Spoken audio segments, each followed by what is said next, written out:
கடந்த மாதம் 27ஆம் சம்பவத்தன்று நான் அந்த ஊரில் இல்லை. என்னுடைய மனைவி தாயார் இறந்தனால அந்த காரியத்தை முடிக்கிறதுக்காக நாங்கள் வெளிநாட்டில் வந்து அஸ்தி கரைக்க போயிருந்தோம். ஏன்னா அவங்க போயிட்டு ஒரு சர்ச்சுக்கு வந்து அடிக்கடி போகணும் அப்படின்னு ஆசைப்பட்டதுனால ஒரு அஸ்தி கரைச்சி அங்கே போயிட்டு வந்தோம். இங்கே வரணும்னு சொன்னேன். எல்லாரையும் போய் பார்த்து இரங்கலை தெரிவிப்பது மட்டும் இல்லாமல் அவங்களுக்கு ஆதரவாக சில வார்த்தைகள் சொல்லி அவங்கள சந்திச்சுட்டு போகணும் வந்து. அதுதான் இந்த முக்கிய நிகழ்வு. இன்றைக்கி தான் ஏன்னா நடக்கக்கூடாத ஒரு சம்பவம் நடந்துடுச்சு.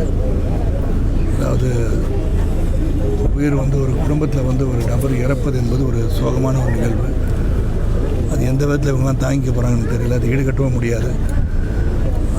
உயிருக்கு நம்ம விலையும் பேச முடியாது.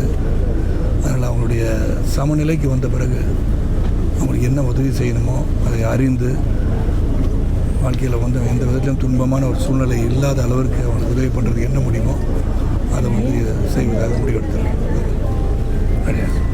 சார், சிராஜ் கார்த்திக் வந்து சிபிஐயில் ஏற்கனவே ஒர்க் பண்ணவர் தான், சிறந்த ஒரு ஏதோ வேலை பார்த்தவர் தான்.